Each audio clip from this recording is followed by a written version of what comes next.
Hey, good morning, my friends. Bless you. So, we're going to talk about bugs and honey today. Um, yesterday, we touched a little bit on John the Baptist, and you can check the other video out and see. But so I did some research on locusts. Remember, we talked about John was eating locusts, and I found a funny little flip that in Joel 2:25, it says, the locusts mean severe hardship, and they always brought famine because they just ate everything. And a locust is just like a grasshopper, a big one that's swarming like millions. God promised that if His people repented and turned from their sin, that He would restore the years the locusts have eaten. So I think there's a funny little, I don't know, God's crafty and He makes me laugh. So to have John eating locusts, it's just a cool flip for me. All right. So apparently, just in America, we have a problem with eating bugs because in Africa, the Middle East, and in Asia countries, locusts are considered a delicacy and eaten in abundance. Locusts are an excellent source of protein, fatty acids, and minerals. Um, let's see. I did a bunch of stuff. You can find all this stuff at livestrong.com. Feel free to go and do some checking yourself. Please always don't just take whatever somebody gives you. Go and find it out for yourself. So locusts, like any insects, are excellent source of protein. Locusts can vary in protein content from 50% dry weight to almost 60%, which makes them denser in protein than cows. The percentage of fat in a desert locust is lower than the percentage of protein, but still reasonable at about 12%. The percentage of saturated and unsaturated fatty acids are about 44 to 54%, respectively. Um, there's about 4 different kinds of acids, fatty acids found on that. And if I try to pronounce these, it will sound like I'm trying to speak either Hebrew or talk in tongues. So we're just going to leave that. You can go have a look yourself.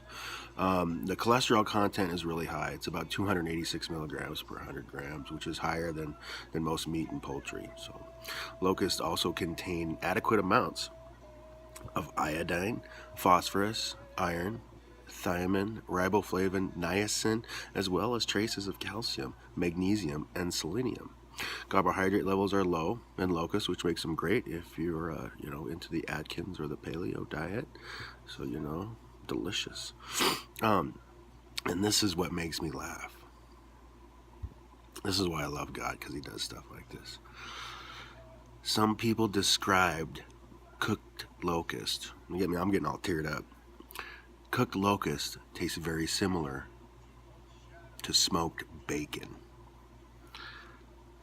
That blew my mind.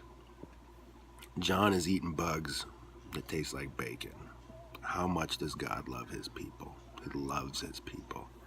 So it makes me wonder too. Does does the people who eat these bugs all the time then have bacon be like, man, this meat tastes like like bugs? uh, anyways, I digress. Now on to the honey. Honey was sweet.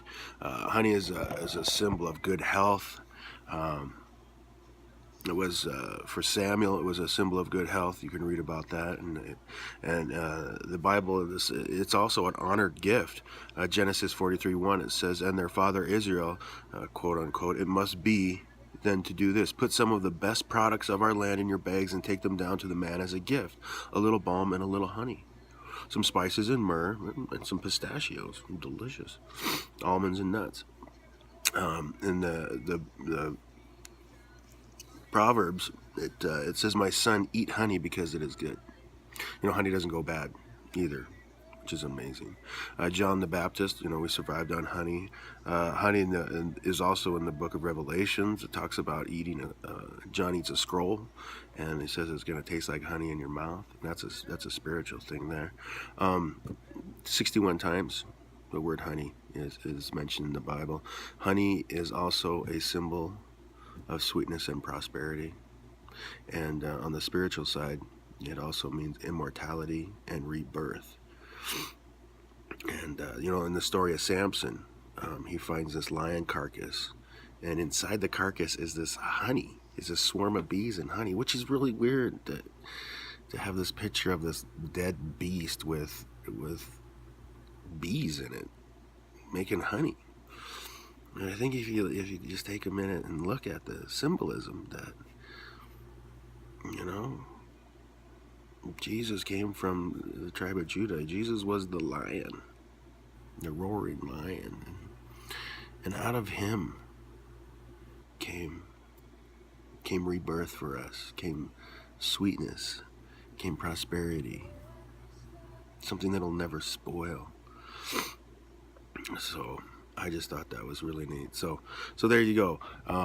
Eating bugs that taste like bacon and living on sweetness that never goes bad. So bless you guys. Have a good day. I've got a lot more that I'm reading through that we're going to be checking out here in the next few days. I'm going to skip over a lot of stuff. Again, if there's anything that you want me to talk about or look at or revisit, please let me know. Also, do know that my goal of this is to tease you into doing your own studies and searching out the scriptures.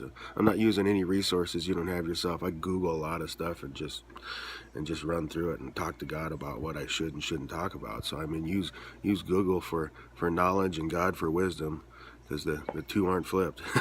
Anyways, bless you guys. Have a great day.